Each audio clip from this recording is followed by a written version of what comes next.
In the quiet village of Shallows, the trees were dry, the river had turned to mud, and every child born in the last year had died before their first steps.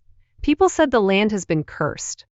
Cynthia lived in a small hut on the edge of the village, near the broken stone steps of the old Temple of the Waters. She was 16, alone and often ignored. She was just another orphan girl, left behind by war and sickness. But there was something different about her. Snakes followed her wherever she went. Not dangerous ones, just quiet, gliding things that watched her from behind rocks or called up near her door at night. The villagers thought it was strange. Some called her cursed. Others said she was marked.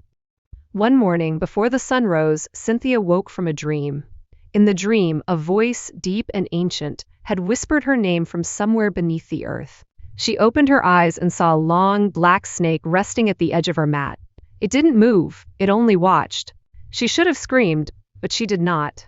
Something inside her felt calm, almost curious. That same day, the oldest elder in the village died. Before he passed, he called for Cynthia. She didn't know him well, but when she arrived, he grabbed her wrist and whispered with a dry, cracking voice. They buried her alive. The goddess, she's waiting for you. Then he died, with his eyes wide open. That night, the dream came again. This time, she saw herself walking through the temple.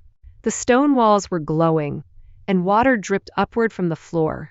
At the center was a statue, half woman, half serpent, chained in silver. Cynthia walked, soaked in sweat. Her hands smelled of wet soil. The next day, she returned to the temple ruins. The elders had warned all children never to enter. The doors had been sealed for decades. But now, the vines had moved, the stone had cracked open. She stepped inside. The air was cold and wet. The temple seemed deeper than it looked from the outside. Dust hung in the air like smoke. She walked slowly, feeling something guide her, something she couldn't explain. Then she saw it. A narrow tunnel behind the altar, hidden behind fallen rocks. The scent of earth and something older poured out from the hole. She crouched and crawled inside. The tunnel went deep, far below the village, far below the earth. Her fingers touched carvings in the walls, shapes, eyes, skills, a crown. Then suddenly, she slipped. She fell forward into darkness. She landed on stone. When she stood up, she saw it.